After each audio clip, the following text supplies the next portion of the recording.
What's up, everyone? I hope you're doing well today. This is Raphael Garcia here for episode 150, milestone episode there, Schwan. How you doing there, sir? Not bad. Long time no see, man. Nice to be I back. know, I know. You've been running around with the kids, man, but now you're back for perfect timing, episode 150 of the MMA Ratings Podcast, man. Tell me, what you been doing with the girls all week? They've been having these games, and some of the games gone to overtime. Some of them were away games, and it's weird. We have these teams in our district that are literally like an hour and a half drive from where they go to school to, and I'm like, how do you have a person who's like 3 towns over from you in your district? Like, why are we playing these people? Why don't we play the people down the street from us? So even if I get out on time, it's like an hour and a half till I get home. So that's basically why I've been missing the shows. I totally Trying to hear be you on that, supportive. man. Gotta support your Um, kids, man. I know you have a, how can I put it, strong understanding of traveling with the kids back and forth. So we're Oh going to yeah. talk about the Kobe Bryant ordeal at the end of the show today. But before we get Yeah, to no that, problem. we have quite a bit to talk about from UFC Raleigh, Bellator 238, and this Joe Rogan versus Stephen A. Smith situation. But before we do all that, let's start with letting everybody know where they can find us. As I said, my name is Raphael Garcia. I'm here with Schwan Humes. This is the MMA Ratings Podcast. You can check us out online at MMA Ratings Net to catch our website and all the content that we create, along with Adam Martin and Michael Ford. You can catch us on YouTube at MMA Ratings and Instagram and Twitter at MMA Ratings Net on both platforms. You can catch me at R Garcia _sports and Schwan Humes at Black Jordan Breen. So with that being done, housekeeping is clearly out of the way. Let's start with the Joe Rogan versus Stephen A. Smith ordeal. So this is a pretty funny and interesting topic, in my opinion, because we had UFC 246 2 weekends ago where Conor McGregor dispatched of Donald Cerrone in about 40 seconds. And while people who were in the know about this fight, and what I mean by in the know is people who watched it for or who've been ingrained with the sport for years, following and reporting, knew that this was a fight that McGregor should win handily. We know what point Cerrone is in his career at this point in time. We know the type of damage he's taken over the last year, let alone the other 30 UFC fights he's been in. And we knew this was a stylistic matchup that kind of should take advantage of, as he did. But that didn't stop some individuals from starting a narrative that maybe Cerrone took a dive, which is idiotic, or that he just didn't show up, which is where Stephen A. Smith went, basically saying that Cerrone didn't show up. He didn't have the experience to be in this big of a stage or the ability to perform in these big moments. So Joe Rogan, who everyone knows Joe Rogan from his UFC time, from Fear Factor, his podcast, etc., questioned whether or not Stephen A. Smith is the right man to have in this position, especially when you look at who ESPN has on their roster, from Brett Okamoto to Ariel Helwani and others.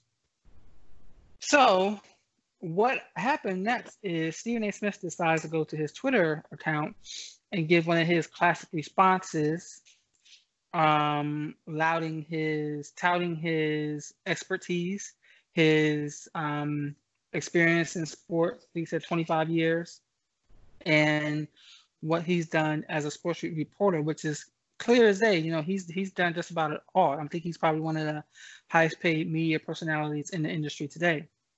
However, that still doesn't mean that he knows MMA quite the way he says he does, because his comments were pretty much incorrect, in my opinion. Schwan, where do you fall in this conversation? What are your thoughts about what we're seeing between these two?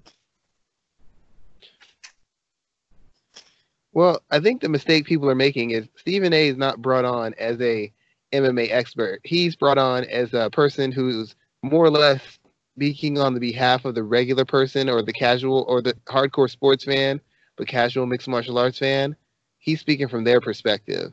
I know a lot of people don't think he should be covering the sport, but the fact of the matter is he has a large fan base, and having someone like Stephen A., whether he's super informed or ill-informed, comment on it is going to bring in a lot of casuals who will either hate on him for being wrong or people who will support him for being right. Either way, it's going to bring eyes onto the sport. And that's what the UFC wants. They want people to pay attention. Think about it this way. That wasn't a great fight, but here we are still talking about the UFC. And directly per se, but still the UFC being brought up. The brand's still strong because now we're talking about now Stephen A's in Joe Rogan's crosshairs and Stephen A fired back at Joe Rogan, and now there's kind of an issue, and Conor McGregor stepped in.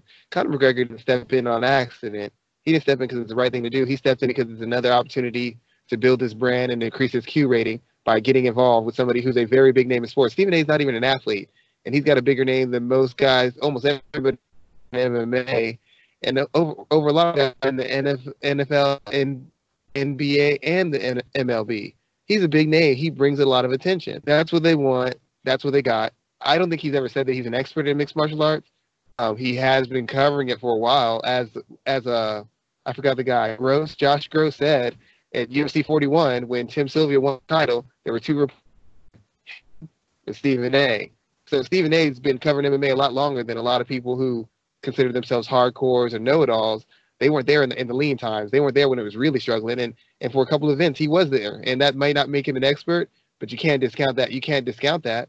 You can't discount the fact that he's been around and he's covered it and he had attention when a lot of us either were very young or a lot of us just weren't into the sport.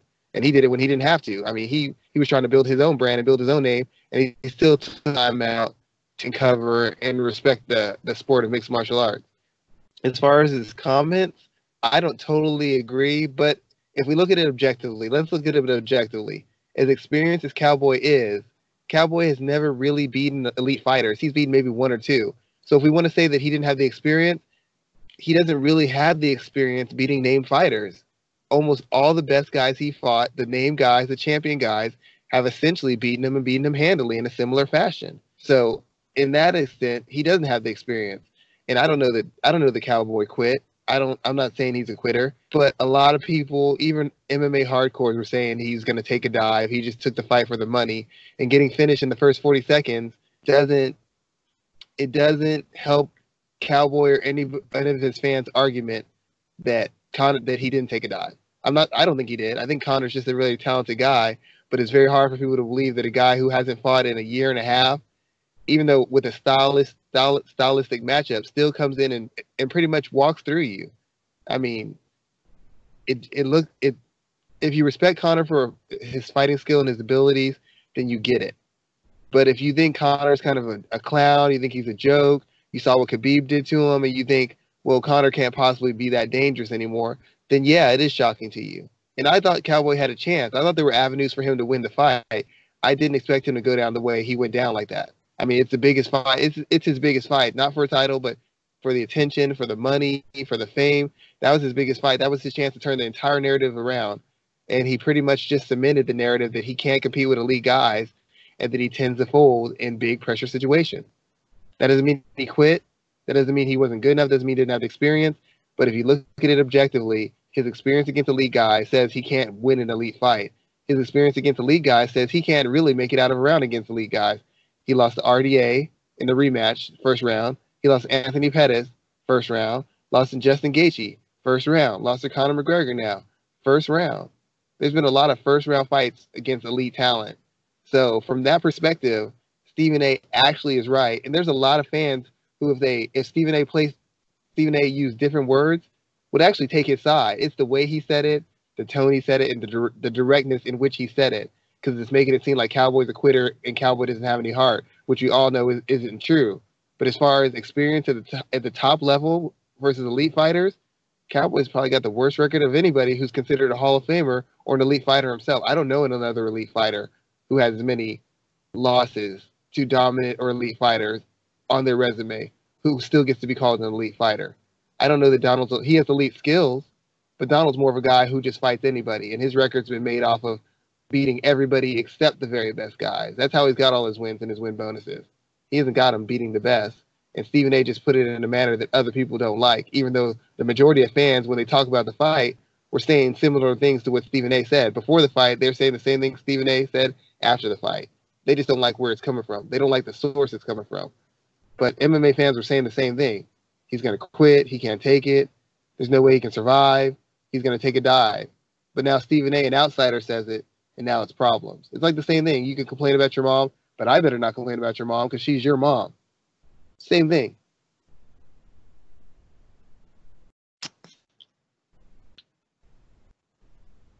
You there? Sorry, my microphone was muted. Let me ask this question next. Can you hear me?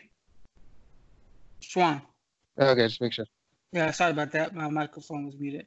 So let me take that and let me ask you this question here, because I found there was an interesting idea about whether or not he, being Stephen A. Smith, represents the casual fan in this conversation.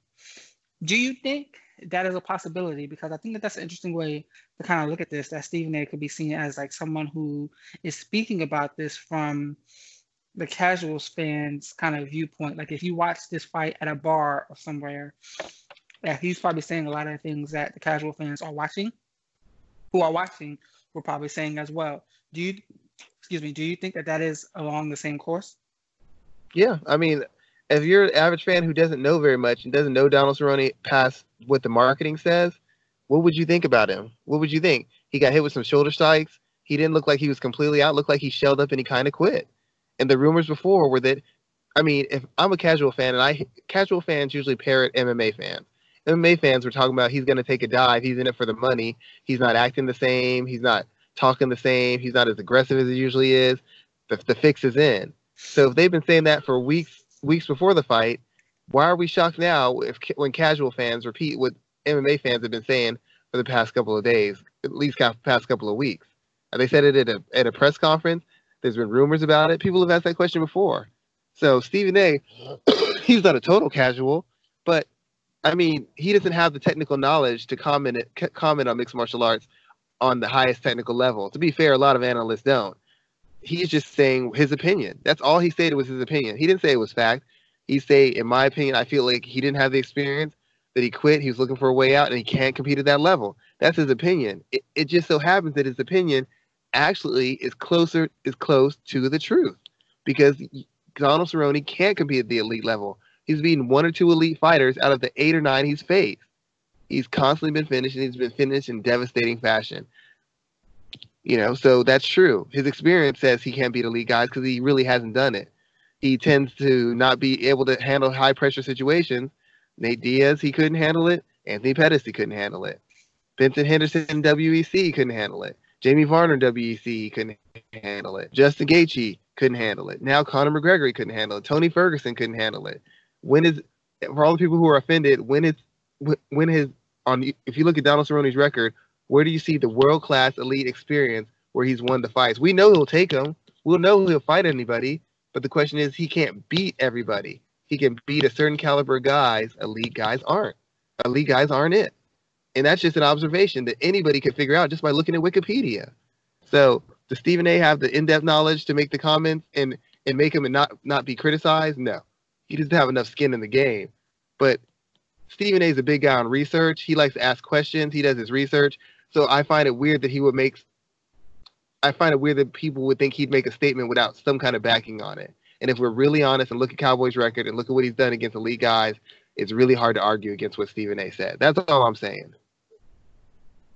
I'll say this because I actually spent a couple years working in that in one of the departments he worked in. He actually doesn't do the research himself. PAs do that for him, and they give him like cue cards, kind of sorta. Like that's what their notes are usually comprised of. So he actually doesn't do the research himself. It's done for him. Oh, I believe that. But I know for a fact that a lot of guys who are MMA, who are analysts on UFC Tonight and coaches they bring in to comment, I know they get notes taken for them too, because I know fighters. I've literally had fighters pick my brain for something and be like, hey, you mind if I tell so-and-so this? so they can use it on their show.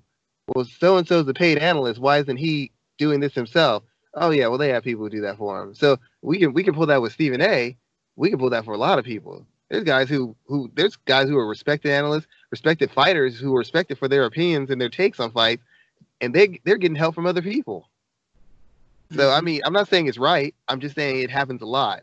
I mean, we all remember Kenny Florian getting busted because he basically stole someone else's article to make the point, drive home a point in something regarding striking or boxing. So, I mean, it's very common. And I'm not saying Stephen A. doesn't deserve some blowback, but a lot of people are missing the point. He's brought on there to bring more eyes to the sport. Your sport is still being talked about after a very one-sided fight that really a lot of people felt robbed by.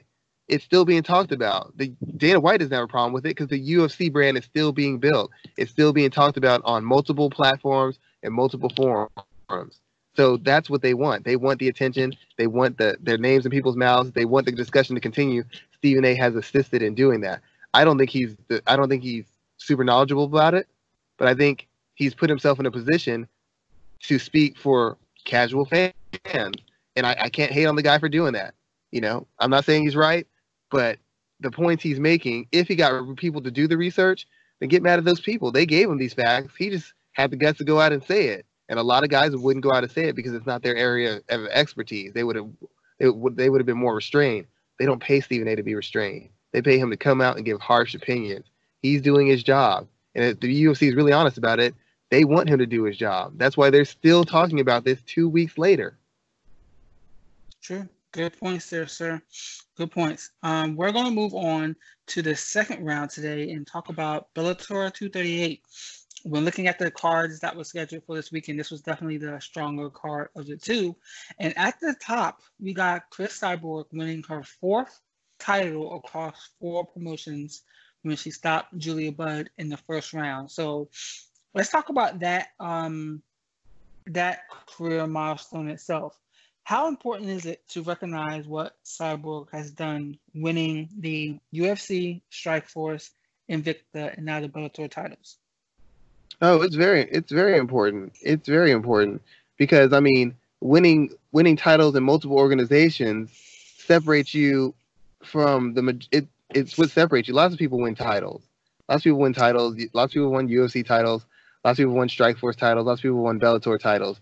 But very few people have won all 3 of them. Very few people have gone from organization to organization and won enough and won in a fashion that allows them to be world ranked, much less world championship material in multiple organizations. It really separates her. Regardless of what you think about her, it really separates her because it shows that regardless of the level of opposition in the early, especially it's the length of time she's been in mixed martial arts, from the beginning when there weren't very skilled women to the point now where there are very skilled women, she's still been able to perform at a world-class level. And more importantly, even as she's lost a bit of her fastball, she's not as durable, she's not as explosive as she used to be, she's still able to compete at a world-class level. And this is one point people are highly overlooking. She fought Amanda Nunes, right? Amanda Nunes beat her for the featherweight title, correct? Yes. If you look at it this way, Amanda Nunes hasn't defended the featherweight title at all, and the UFC doesn't have a featherweight who's better than Julia Budd right now. So even though Amanda Nunes has this win over her, Cyborg's actually fought the better opposition at featherweight. She's fought more girls at featherweight. She's beaten better girls at featherweight. So there's still an argument about who's the best featherweight. You can say that Amanda Nunes beat her, and you would be right in that. But Amanda Nunes hasn't fought anybody else of any sort of caliber since then. I agree with that. But the main thing is just it's the variety. It's one of the things that separates Miesha Tate, Ronda Rousey, because they were Strikeforce and UFC champions. Big organization. They were the queen of big organizations.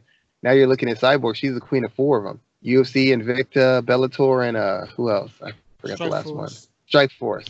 I mean, that's 4 organizations, all in North America, all had the best talent at the time. When she was in Strikeforce, she was fighting the best talent available. She's in the UFC, she was fighting the best talent available. She was in Invicta, fighting the best talent available. Bellator, fighting the best talent available.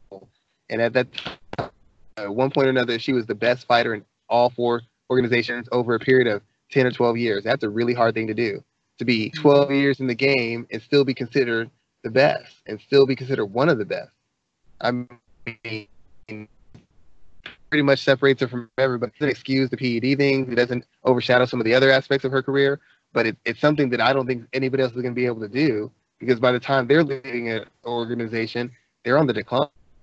Already lost it. They and was able to get out at the point where she was still close enough to her peak that she could come and face a world-class opponent and win in handily fashion, win in an impressive fashion. I mean, if you had to pick right out the gate, who is the women's GOAT? Amanda Nunes or Cyborg? Is it just and why?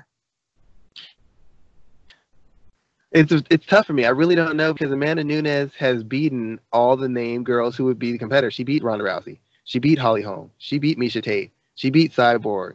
So it's like if you put the elite, the 4 people who would be on the Mount Rushmore, she's beaten all of them, and most of them she beat in the first round. You know, I think she beat all of them in the first round.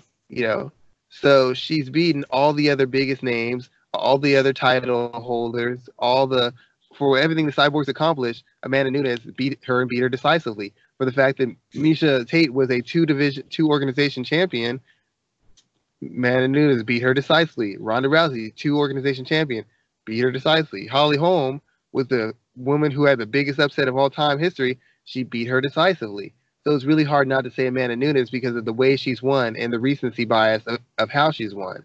The thing that works in Cyborg's favor is Cyborg, maybe she hasn't had as good, she's probably never had as good a 2-year period as Amanda Nunes, but the fact of the matter is Cyborg's been able to do it extensively for 12 years. I mean, she's had 2 losses in the better part of 12 years, 2 or 3 losses maybe, and she had almost 11 years in between her losses, and she's fought Gina Carano, she's fought everybody available to her. And like I said, Julia Budd is another world-class featherweight. Felicia Spencer is a world-class featherweight given the division, how it stands. And she's beaten all these girls. Maybe the girls were blown up bantamweights, but the fact of the matter is the best opposition available at the time, and she was able to consistently and handily defeat them. So while Nunes is a more dynamic and more recent wins, Cyborg's got the period of time, and you can't hold the opposition against her. That's all that was available for her to fight. She had to fight him. She did, and she did her job. So I'd probably go Cyborg just for the length of time she's been dominant and for the fact she's still dominant, even though she's in the physical decline. But as far as the most impressive, consistent wins, more impressive, one after the other, it's hard to get past. It's hard to get past Nunes. I mean, Nunes beat Shevchenko, she beat Tate, she beat Rousey, she beat Pennington, then she beat Holm, and she beat Cyborg. Those 6 fighters in a row, that's a real murder. I mean, that's a legitimate murderer's row. I mean, think about that. A former champion. She beat Miesha Tate, was a 2 organization champion. Ronda Rousey, organization champion. Valentina, future flyweight champion. Pennington was a #1 contender. You know, I mean, it's really hard to overshadow that. It's really hard to overshadow the damage she did in those 2 years. But I don't know that Amanda Nunes is going to be here 5 years from now, still competing at a world-class level. That's a good thought there too. Let's move on to the co-main event. Darian Caldwell. Real quick, can I say one thing? Yeah. I just want to say, a lot of fans on Twitter were asking me about this. The FightSite.com, another site that covers fighting, and a couple other people. The thing that I'm really impressed about Cyborg is, early on in her career, it was all athleticism and physicality. Throughout the terms of her career, her team has made her be more cerebral, be more technical, and more balanced in what she's doing. If Cyborg was the same fighter she was from her earlier incantations, as she's been declining in the UFC physically, because she's not the same fighter physically, she wouldn't have got past Holly Holm. Holly Holm's whole basis was to hold her up against the fence, have Cyborg waste all her energy trying to get it off the fence, and then wear her out and pull away late, or catch her with something late and knock her out. Cyborg has slowly been learning how to fight in a more masterful, more technical, more controlled manner, where she picks her spot to explode, and she breaks people down over the length of the fight. When it comes explosively, but she's slowly walking people down. She's slowly breaking people down. And that's been a big change from her all-out assault, where she just basically runs up and just beats you with those 2 clubs on her hand into submission. She's actually shown craft. She's actually shown discipline. She's actually shown poise. Now instead of just coming out and bombing on you, she's an aggressive counterpuncher. Instead of just throwing big right hands, she's coming behind a jab. Instead of just loading up and head hunting, she's working body head combinations with her punches, chopping the legs up with her kicks. It's not technically super sharp, but it's a very intelligent way of approaching the fight. Had she just come in looking to headhunt, Julia Budd could have beaten her. Cyborg's chin isn't as good. Her cardio is not as good. She's in decline. She had a very masterful focused aggression and approach to her fighting, and that allowed her to win and pull away and eventually finish. Had she come in the same way she had even 5 years ago, Cyborg would have lost to Julia Budd. She would have lost to Felicia Spencer. She would have lost to Holly Holm. It's only because she's grown and learned how people are attacking her and how to attack them or counter what they're doing in an efficient manner that's allowed her to turn the corner and still be a world-class threat, even if she's lost some of her explosiveness, some of her durability, some of her physical strength. She's still superior to a lot of people, but she's not superior enough to get by on those tools. She actually has to know how to fight and execute fight plans now. When she does it, she wins, and she wins impressively. Not dynamically, but impressively. When she does it, like she did against Amanda Nunes, she gets finished. So she understands this now, and I appreciate the work they've done with her to make her understand that and make her fight with poise, discipline, and more restrained technique. Good thoughts to share. All good thoughts to share. Let's talk about Darren Caldwell because he picked up a win as well. What do you think his ceiling is, and do we think he's going to fight Kyoji Horiguchi again once the Japanese star returns from that injury he's been suffering? I mean, I think he's going to fight AJ. What's his name? The guy in Bellator. He in the next round of the tournament. I don't know that he gets Horiguchi, and he's trying. You're breaking up. Can you start over again, please? Schwan. Title, and then Schwan. Yes. We lost. Can you hear me? Everything you said. Yes. Can you? Start over for me. I don't know that he gets back to Horiguchi anytime soon. Horiguchi beat him twice for one, and now Horiguchi has already lost both titles himself in a fight. I don't think they're going to rush Horiguchi back. Horiguchi's a star. He's like the face of Risen. They're going to try and build him back slowly and then start putting him in world-class opposition. And I don't know that Caldwell's on their schedule. I like Caldwell athletically. I like his grappling game. I like his physicality. But it seems like he's a safety-first fighter. He doesn't really want to take chances. He doesn't really want to inflict damage. I don't really know that he really wants to finish people. I think he just uses his advantages in athleticism and grappling to control guys. And once he experienced a loss, I think it really made him gun shy. I don't think he's willing to take the necessary risk necessary to beat guys who are on his level athletically or who are far superior in an area of fighting. Against Horiguchi, he wouldn't take chances. He was clearly losing the fight. He clearly couldn't control positions, but instead of selling out or looking for the submission or trying to force a transition or a scramble, he was just trying to get takedowns, conceding positions, not really trying to force scrambles, not really trying to improve his position. So he was trying not to get hurt or trying not to be finished, which I respect because he's a fighter. He's taking the punishment. I'm not. But for him to really separate himself as a fighter, he's going to have to take chances. He's going to have to put himself in the line of fire. And personally, I don't think he's willing to do it. And if he's not willing to do that, I don't see how he ever really becomes a truly great fighter, much less a champion, not a dominant one at least. There's too many guys who are willing to take chances to finish him. And there's too many guys who've got enough skill set, enough physicality to neutralize him enough to put him in spots where he's going to have to take damage. So if he's not willing to take that, he's either going to bail out or play it safe. He's going to lose, and he's going to lose often at the elite level. And luckily for him, Bellator doesn't have a lot of elite guys. But if he keeps fighting between Bellator and Risen, sooner or later he's going to have to face them, and he hasn't shown me that he can be an elite talent yet. Do you think he wins the tournament? I think he has a pretty good chance.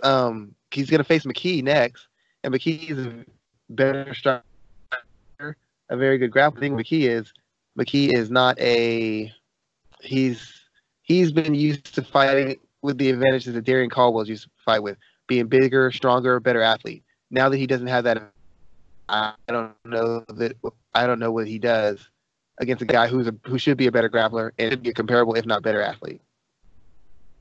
Okay, okay. I wanted to keep moving through this card here. So we have Juan Archuleta and Henry Corrales fighting. What are your thoughts about this fight here, though? I think that these are two top contenders in Bellator that we don't talk about too often. Yeah, I think these guys, their fight styles aren't built for long careers. Both guys are always in very exciting fights, very high contact, very high cardio, and I just wonder when that's going to start catching up with them. Because still, Bellator is pretty shallow as far as the talent level of fighters. They don't have a lot of elite skill fighters. Like we always talk about, they're good for the first 3 to 5. They're not great after that, and I don't know exactly what is going to happen as they start facing guys who are a little bit younger, a little bit more athletically gifted. Both guys are willing to take enough punishment to get into the positions to win the fights necessary when they're in wars. But I just don't know how it holds up against far superior technicians and far superior athletes. I feel like both guys are going to be. I feel like both guys are like kind of streaking stars who are very exciting, fan friendly. But I don't know how long they're going to be able to maintain their level of the level and intensity of the way they shoot the kind of both guys are next fight or two, you're going to have some serious regression. Not that they're not tough, not because they're not skilled, but because of the kind of fight they're engaged in. They're almost always engaged in fight of the night type fight. And you can only have so many of those fights before you start seeing diminishing returns. What do you think these two guys' ceiling are? Same question with Darren Caldwell. I think they're getting close to their ceilings, to be honest. I think they're good, not great fighters who in the right matchup, or maybe against a fighter who's not very seasoned, who may have athleticism, but isn't very seasoned. I think they can take advantage of them, like the Aaron Pico thing, a guy who didn't have a seasoning and has some questions as far as their durability. I feel there's ways they can take advantage of guys like that. But I feel like once they start facing those elite guys who have that elite talent and the elite skill, the margin for error is very little. And they're guys who get by a lot on physicality, volume, and durability, which is great when you're facing guys who aren't big hitters, which is great when you're facing guys who aren't great finishers, which is great when you're facing guys who you can kind of manhandle and break down and intimidate. But once you start having those advantages, once you have a guy who can kind of catch a little bit and handle a little bit of punishment, then it becomes a matter of talent. Then it becomes a matter of actual skill. And I don't know that either one of these guys has the defensive or counter skills necessary to fight the best guys in division. Make it tough for them, yeah, but actually beat them, I don't know. I haven't seen that from them, in my opinion. Okay, all right. I don't want to stick on these two guys too much, but I do want to talk about Sergio Pettis. Tell me what your thoughts are about his performance on a Saturday, and are you attributing that to a lesser quality of opposition in Bellator, or is he revitalized per se? I think part of it is lesser opposition. He's never been a big finisher in the UFC. He's fought multiple times, and he's never been a guy who's really just punished guys, beaten guys up, or finished him on the ground. That's never been his MO. He's facing a lesser talent as far as athleticism, probably lesser talent as far as experience and seasoning, and a guy who's lesser in skill. So he had every possible advantage, and he showed the gap between that kind of guy and himself. I still think he's good in Bellator because he's such a clean fighter. He's very smart. He's very disciplined. He has a very structured sort of fighting style that has answers to questions because he's never been the athlete that Anthony Pettis is. He's never been able to use the cheat code of I can just take it, or I can just land that fight-ending shot, or I can just find that submission. He's always had to fight within himself and fight in a manner that has a kind of ascending pattern as far as I'm going from A to Z. I can't just go A, B. He goes through all the steps to get to where he needs to be. So he's more defensively sound. He's more counter-based. He's more deliberate in the offense he puts out. He can't just land a big kick. He can't just find a submission. He can't just explode out of a bad position. He's got to work himself into good positions, work himself out of bad positions. So I think Bellator is going to give him time, works for him because there's not nearly the athlete that there are in the UFC. There's a lot of. He's probably one of the, at least for the most part, he's on equal footing as far as athleticism. He might be one of the better athletes in Bellator, and he's used to fighting a better caliber opponent. So a lot of these guys aren't going to be able to trick him or out-technique him or to out-experience him. He's got huge physical advantage. He's got huge physical and technical advantages that are going to allow him to navigate a lot a lot of the Bellator division. The only downside for him is, even though Bellator doesn't have a lot of names, the lighter divisions are notorious for having guys come out of nowhere and being huge threats to established name fighters. And now, even though he doesn't have a belt, he's the name fighter in the division. Everybody's gunning for him. You beat him, you might have signed your ticket to a title fight. So he doesn't have the mark to come in unfocused or to have a bad camp or to take anybody for granted, because guys are looking to make the name off of him. It's a division with a vacant. They're trying to get belt around surgery as well, so knock him off to establish themselves as a title contender. So let me ask this next question on top of that, because I do think he's going to establish himself as a title contender soon. Do you think that Anthony joins him now? If I was Anthony, I would have joined him before, to be honest. I think Anthony Pettis is still effective as a fighter. Go ahead. No, go ahead. Anthony, I've never been the biggest Anthony Pettis fan as far as his actual skills or his cage IQ. He doesn't fight in a manner that's particularly smart to me or defensively responsible or particularly technical. He's a guy who's both styles based on the physical attributes he had. And as long as he was at his peak, he was able to handle most guys he fought. And he win fairly one-sidedly.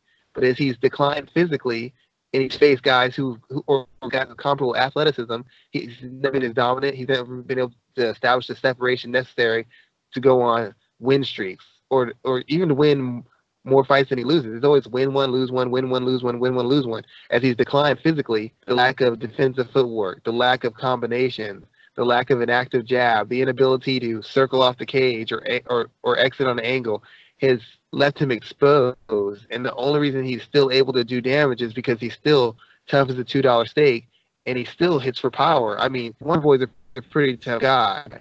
And Anthony, one punch knocked him out. And Anthony's still durable because Wonder Boy was unloading on him, and Anthony didn't take a backward step. But stylistically, he's very limited as a grappler. He's still in that. He's stuck in the early 2000s aggressive guard submission guys anymore. His wrestling has never been great. And his striking is more attribute based. In Bellator, you're facing lesser competition, guys who are tough, guys who are experienced, but guys who aren't nearly the athletes as the guy of the UFC. Even now, Anthony Pettis would probably be one of the top 5 athletes, and if he fought in welterweight, he'd probably be one of the top 5 athletes in welterweight. He's just that kind of athlete with that kind of natural talent and that kind of durability. At the UFC level, there's lots of guys who got closer to him athletically, and there's guys who are so good in other spots that they can force the fight to the areas that he can't handle anymore. So if I was Anthony, I would have left probably 2 or 3 years ago, and he could have got big sponsorships. He could have been in contention for the title belt at lightweight and possibly welterweight. Had a new lease on life, but he chose to stay with the UFC for some reason, and now he's in a position where he's pretty much just an action TV fighter. Give you a good round and a half of action, and then he loses fairly decisively. If I was him, I probably would have tried to get to belt 2 or 3 years ago, to be honest. I mean, what has he done in the last 2 or 3 years that makes you say that staying in the UFC was a better option than going to Bellator? True thoughts there, sir. Last person I wanted to talk about on this Bellator card was Aaron Pico. And I was going to write a piece about this, but Aaron Pico's contract is up, and I believe him and Scott Coker are having those conversations. And I wonder where he's going to go. And I think that the conversation is between the PFL and Bellator. I think that Japan and the UFC are out of the conversation. If I was his manager, Ali Abdelaziz is actually his manager, I would actually lean more towards the PFL, but I could see him staying in Bellator and getting better matchmaking options as he continues to develop. If you were leading Pico, where would you tell him to go? I'd probably stay with Bellator or go to PFL. I think those are the 2 best options. I don't think right now he's UFC level. Have the skills necessary to make up for his painfully obvious lack of durability. If he could take a decent, I would definitely say give the UFC a try, because his problem is he can't transition. He's like Great Maynard. He can't transition from skill to skill. He's either striking or he's wrestling. He's either striking or wrestling. He doesn't know how to mix them together. Now, if you're super durable, you can take the one or two big shots necessary that you're going to take because you can't transition, because you get stuck in one phase and you get punished for it. If you got a good enough chin, you can work through that. That's what Great Maynard did. He would get stuck in striking. He'd get lit up. He couldn't transition, so he'd take some punishment trying to get to wrestling. Then he'd establish wrestling and he'd go over. Aaron P.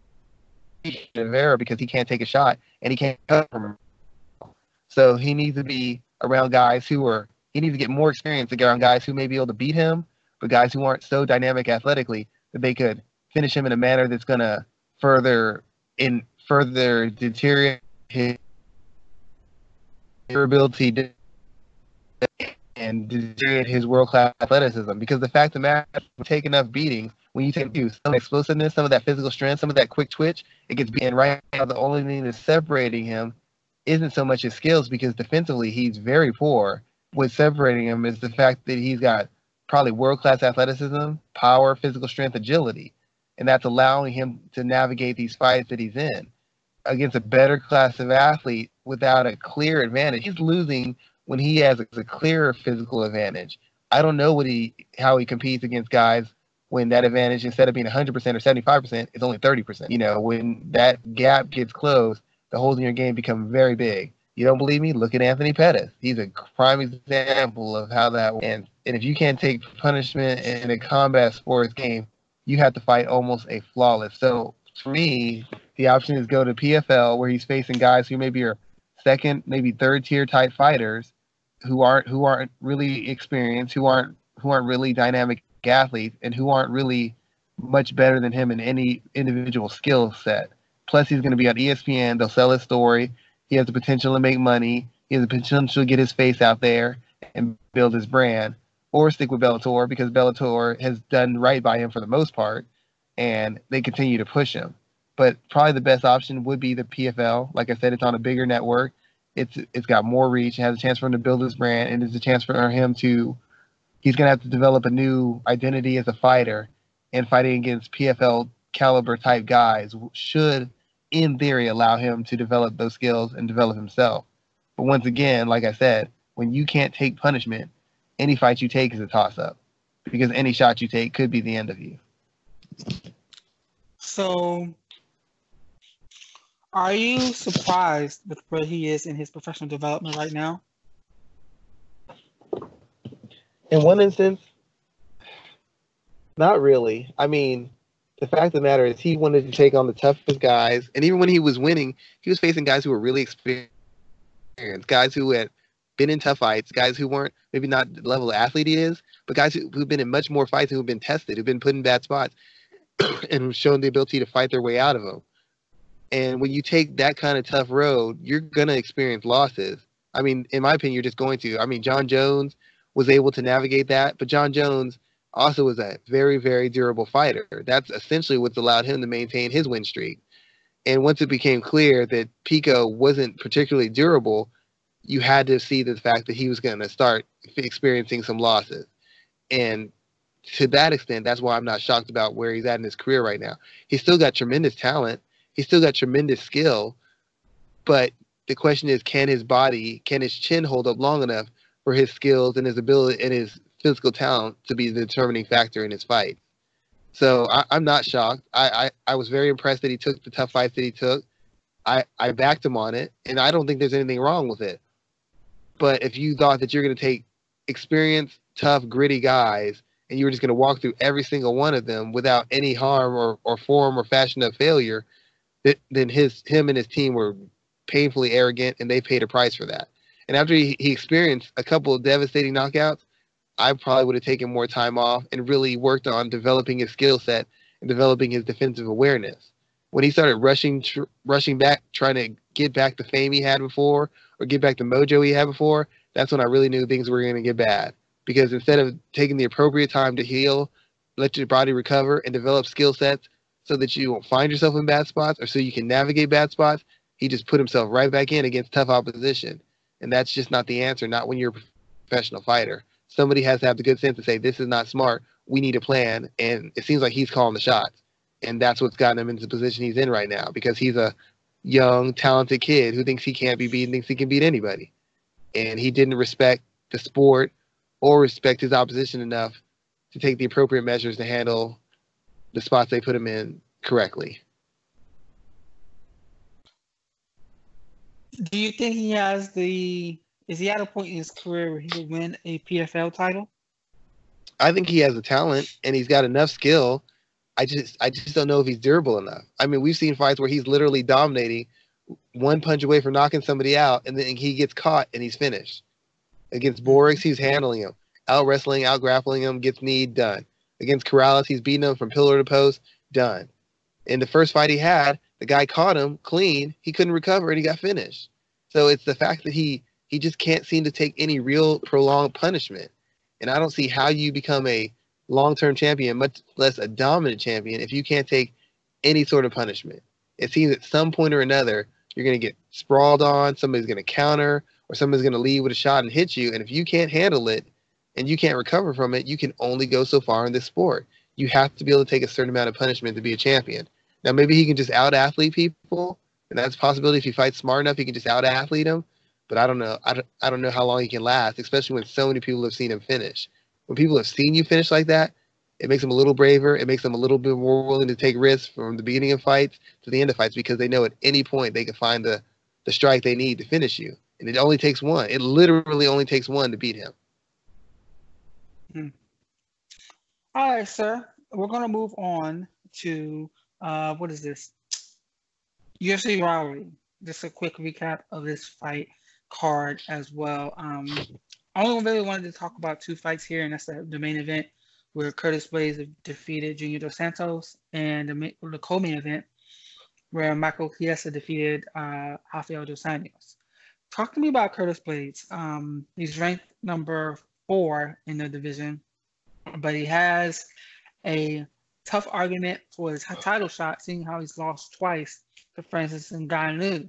Do you ever see this guy getting to the point of being a title challenger? I mean, if things fall correctly for him, Ngannou could lose a fight, and then he could be up because he won his last fight. The biggest roadblock for Blades has always been the fact that he's another guy who can't transition from one range to another. He just can't do it. He's either wrestling or he's striking, and he's never been a good enough wrestler where he can just get clean takedowns right off the bat. He's always a guy who attempts 10 takedowns and gets 3 or gets 4. He's not a guy who just blows you off your feet or chains takedown attempts well enough where he can drag you down without taking a certain amount of punishment or without you getting away from him and forcing him to reset.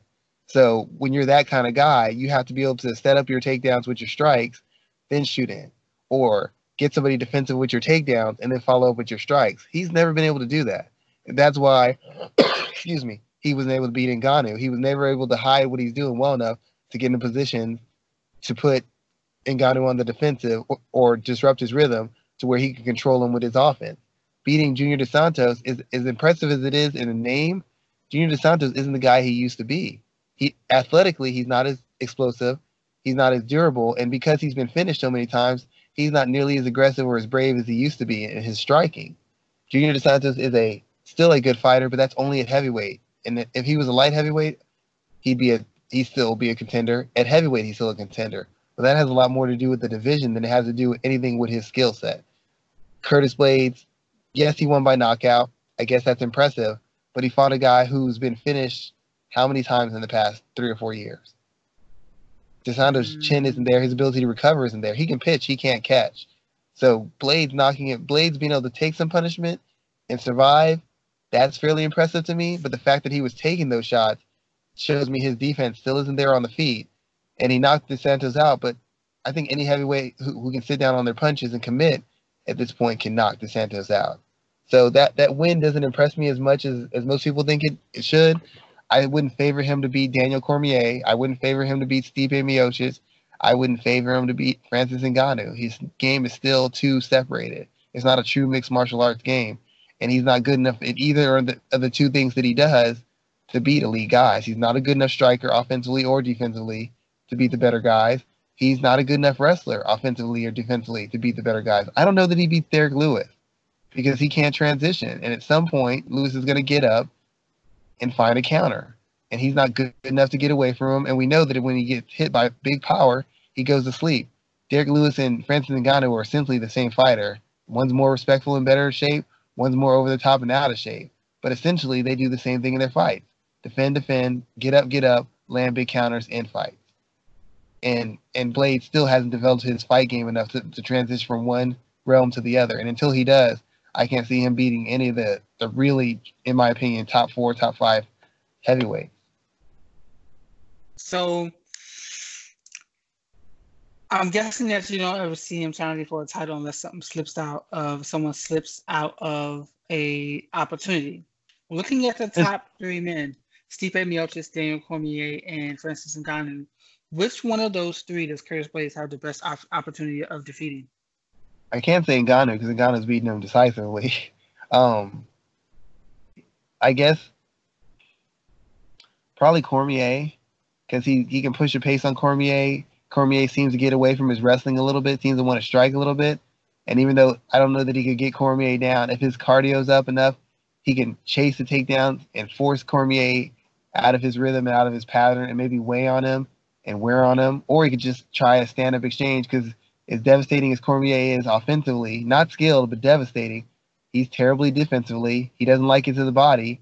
So he could, in theory, get to the clinch and punish him to the body or just bite down on his mouthpiece and engage in exchanges with Cormier and see if he could knock him out or hurt him to the body, or maybe get Cormier so caught up in exchanges that he could transition to wrestling exchanges and maybe push the pace on Cormier and wear him out. I just don't think he has the ability to close the distance on Ngannou, and Stipe's got much more distance management, a more solidified defensive striking game as far as his counters, his footwork and his positioning, and he's got world championship medal, world championship cardio. So I don't know where Blaydes would be able to assert himself against Ngannou or Stipe, given his youth and his physical size and his strength. I feel like he could maybe do some things against Daniel Cormier, who is probably one fight from retirement at this stage. But I don't think Cormier takes that fight because it doesn't do anything for him.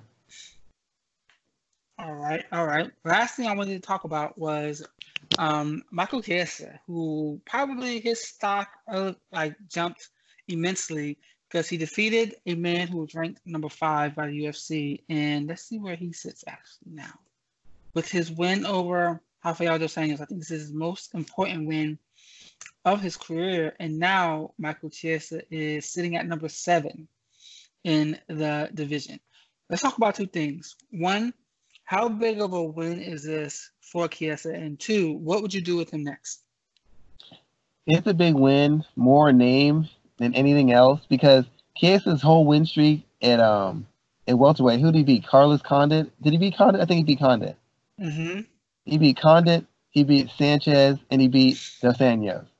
Condit and Sanchez shouldn't really count as welterweight wins. These guys haven't been factors in division really since they've been in it. I mean, they really haven't been in the past 2 or 3 years. Neither one of them has been really factors in the division.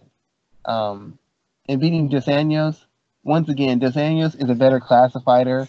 For one, his fight style is a fight style not built for longevity. He's clearly on the decline, and the issue he's always had is fighting big, strong grappler wrestler types.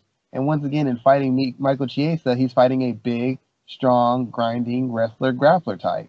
That's the style of fight that usually beats him. Now, most people thought that Dos Anjos would beat him just because Dos Anjos is a better striker. He's fought at the division long enough. They figured he could handle the physicality. They didn't figure that Chiesa was physical enough or athletic enough to assert his will over RDA. Still ignoring the fact that Michael Chiesa is a big, big, big welterweight. Like, I see him at welterweight, I'm like, how did you make lightweight? Like, it's amazing to me that he made lightweight. And he basically just ground RDA down. RDA is not good against grinding, physical wrestlers / grapplers. He's not now, and he never has been. So this was a bad style matchup. We just thought RDA had enough, and he was a better class enough fighter to beat Chiesa. But we really don't know anything about Chiesa. We still don't. We don't know how he handles an elite striker. We don't know how he handles an elite grappler or an elite wrestler. Because he hasn't fought anybody who's truly an elite fighter. He's fought a bunch of guys who are on the downside of their careers and have experienced a lot of punishing and some would say embarrassing losses at this weight class. So it's good for him because there's enough guys where he can build his name and put himself in a position to contend or possibly contend. It's not good because we still don't know what he has to offer. But luckily, he's on this win streak and he's beating a bunch of names, which puts him in a position to call out more names and hopefully move himself ahead in the division. I know he says he wants Colby Covington. I probably would. I don't know that Covington takes that fight. I don't know what it does for Covington. I might go for Gunnar Nelson, someone who could really give us some kind of idea of what he's really capable of. Gunnar Nelson, maybe a Neil Magny, a good but not great welterweight, but somebody who would kind of give us a gauge as to how good Michael Chiesa really is at this weight division. Because so far the guys he's beaten don't tell me anything about him as a fighter or anything about him as far as how his size and athleticism translated at this weight class. Because he's fought 2 guys who were smaller than him, 3 guys who were smaller than him, and 3 guys who were damaged goods at this stage. So I like to call it a Colby Covington. It's probably a good fight. It's probably the safest fight for him because Covington's not a great athlete. Covington's not a great striker. Covington's not a great finisher. He's a volume, grinding, physical guy, in a sense, kind of like his Michael Chiesa. But I don't know that Covington takes that fight because Covington's still a name in the division, and I don't know that fighting a guy who beat Carlos Condit, Rafael dos Anjos, and Diego Sanchez warrants him being able to get a guy of Covington's caliber right now. Mm-hmm. I would like to see him face the winner of Gilbert Burns versus Damian Maia. I think that's the next bit. That's the next step for him, especially if Damian Maia defeats Gilbert Burns, because I think Michael Chiesa can do enough against Maia to get the win there. I wouldn't mind seeing that fight, but I'd like to see him fight a viable guy who's like not. I mean, Gunnar Nelson is a flawed fighter. Let's not mistake that. But he's still young. He's still in his physical prime, and he still poses certain problems. He has a skill set where Chiesa is just not going to take him down and ragdoll him and have his way with him. Nobody's really done that. Right, though. I understand that, and I get why he wouldn't want that fight. But I'm like, what have we learned about Michael Chiesa? I can't even say he's improved. I can't honestly say he's improved because he hasn't faced enough resistance for me to say, hey, he showed me something new. He showed me development in his game that says he can handle Kamaru Usman or he can fight a Ponzinibbio or something. I mean, I just haven't seen it. If that's the case, why not just have him face Robbie Lawler, who seems to have a problem with guys with volume, with grappling heavy attacks? You know, I just don't know what to make of him. Like I said, I like the Colby Covington call out, but what's the reasoning for Colby Covington fighting him? If he doesn't want to fight Nelson because Nelson's not ranked or below him, why the hell does Colby Covington want to fight you? You're below him. Why does Tyron Woodley want to fight you? You're below him. Why does Jorge Masvidal want to fight you? You're below him. And you haven't beaten anybody in a manner that's so exciting or so dominant that says, I need to fight you next. So I don't know what you do with him except to try and build him slow and get some legitimacy in these wins, because nobody who's a hardcore fan is really all that impressed with these wins, not in the wins themselves or in the fashion these wins have taken place in. You can say the dos Anjos win is an upset, but if you really look at the actual matchup of it, not really that big of an upset. A big, strong, physical grappler beat Dos Anjos. When hasn't a big, strong, physical grappler not beaten him? Very true thoughts there, sir. Is there anything else you want to take from this UFC card other than my girl Angela Hill getting that big stoppage finish? I wanted to talk just a little bit about Sarah McMahon. I'm really hoping that during the time off, she really worked on developing an all-around mixed martial arts game. With her sort of athleticism, physical athleticism, and her world-class pedigree in wrestling, she should have been a lot more dominant in that weight class. You see what Tatiana Suarez did with literally hardly any experience in her weight class, in a tougher weight class, and then you see what Sarah McMahon has managed to accomplish, and you're like, how is this? How are you so inconsistent? How are you so uneven in your performances when you have such an athletic advantage, such a physical strength advantage, such a wrestling advantage? How are you not able to turn these into dominant one-sided wins? She's never been able to do that. She's rarely been able to do that against any comparable or world-class opposition. So I'm really hoping that over her time, she's worked on her striking, she's worked on her defensive grappling, she's worked on her defensive striking, she's worked on her mentality, because during her time, she seemed to be a front runner and a bully. And whenever it came time for her to take punishment or came for her to work out of bad spots, she always found some way to capitulate. She always found some way to quit. She always found some way to play it safe because she was unable to force a fight into the spot she wanted to or take the chances necessary to finish fight. And while that's great and good for her health as a fighter, it's going to hinder her growth because once people know there's only so far you want to go, they know there's a way to beat you and they know there's a chance to beat you. And until she learns how to navigate past that, she's only going to be so good. She's just going to basically be an underachiever because when you have world-class grappling and world-class athleticism, like legit world-class Olympic level grappling and athleticism, how are you not a top 3 fighter the entirety of your career in a division, in a weak division? And she hasn't been that in years. You know what? I thought about Sarah McMahon in an interesting way. I think she's the type of individual that if she's not careful, she can end up like Liz Carmouche, where she continues to beat prospects, and she does it so consistently that the UFC decides to cut her rather than keep her around. I'd like to think so, but the last prospect she fought finished her. Not true. You know, I mean, she finished her. She fought Amanda Nunes when Amanda Nunes was more of a prospect turning into a contender, and Amanda Nunes finished her. And finished her, made it look easy too. I mean, she just hasn't been very impressive. She hasn't clearly asserted her dominance. She's eked out wins against girls who really aren't her athletic equal and don't have a fifth of her skill in particular aspects of mixed martial arts. I'm not saying she can't win. I'm not saying she can't be a top 10 type fighter, but in the bantamweight division that's known for its lack of talent physically and lack of talent and skill, how are you not constantly 1, 2, or 3 in division? And when she last fought, she was not 1, 2, or 3 in division. Mm-hmm. Good thoughts there, sir. Is there anything else that you wanted to talk about from this event? I think that was it I have for that event. I did want to say one thing before we finish the show. I wanted to talk about the Macy Barber, Roxanne Modafferi fiasco. Go ahead. There's a couple issues I have. A lot of people were shocked by this upset, and I wasn't shocked by it. The only reason I said it was a showcase fight for Macy Barber because Roxanne Modafferi has historically had issues with big, strong, athletic fighters. Not that she wasn't better skilled, but the fact that they could explode out of bad spots and explode into big spots. And once they landed a big strike or put a lot of punishment on Modafferi, she was never able to turn fights around. She'd essentially had to fight a pitch-perfect fight to be the superior, bigger, stronger athlete. But as far as skill level goes, and I tweeted this to her directly, that as far as skills, experience, and mental toughness, Macy Barber has nothing on you. Macy Barber's not that good a fighter. She's big, she's strong, she's durable. She's good with distance management because of her karate background. She's good with top control and ground and pound. But outside of that, her defensive skills are suspect.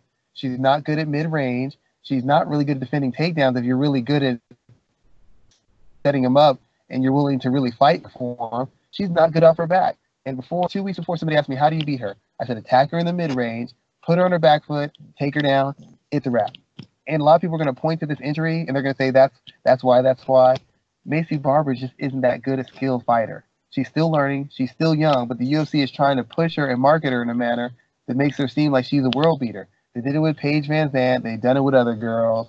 She's just the next girl they're trying to do it with. But if you watch the fight against Hannah Cifers lost because she wasn't able to hit as hard. She wasn't able to take as much punishment because she is smaller, less of an athlete, and weaker. She didn't lose because it was such a disadvantage in skill. It was physical attributes. When she fought J.J. Aldridge was putting a whooping on her ass. She had no real technical answer, but she was able to take the punishment, and when she fired back, J.J. Aldridge could not take the recurring fire because J.J. Aldridge isn't a tremendously durable fighter. She's not a tremendously dynamically punishing fighter either. So she lets you hang around because she has to win on points and volume. When you're facing a better athlete who won't quit and you need to go to decision to beat them, you're giving them opportunities to come back and finish. That's what she did. So the trail leading to her defeat has been there obviously for years. And I've been telling camps about this, and I've been telling people on Twitter, and they tell me I don't know what I'm talking about. But the fact that she's just not that good. Now the injury happened, and I'm sorry it happened, but I don't know that the injury would have changed the fight. She doesn't have the skill set to navigate that kind of fight.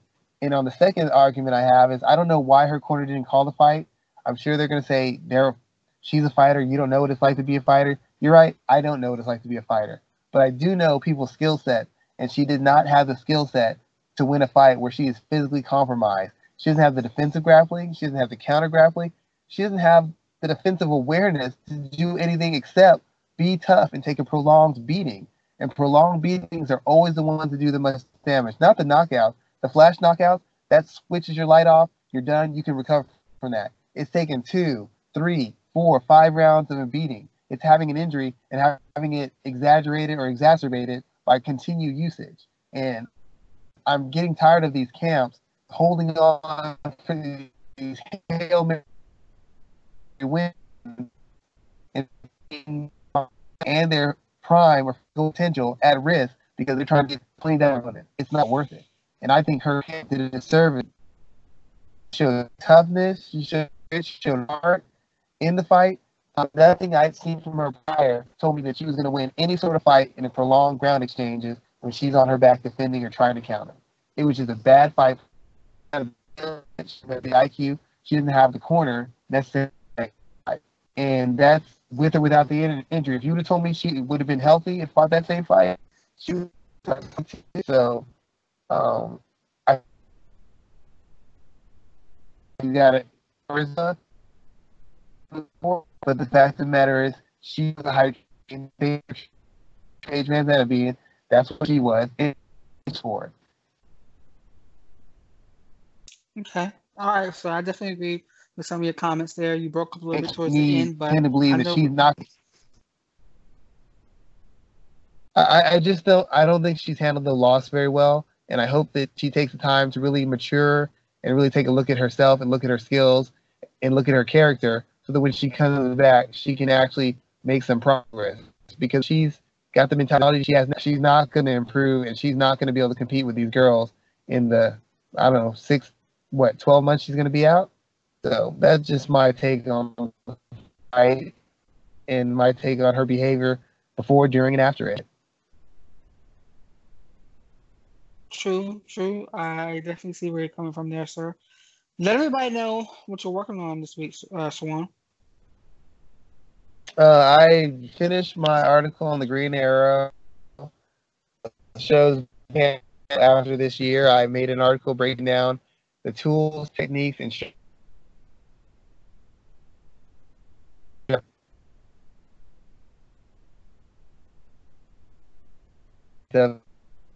but there's technical breakdowns that I apply. The same way I would break down a fighter and break down their specific fight. That's how I break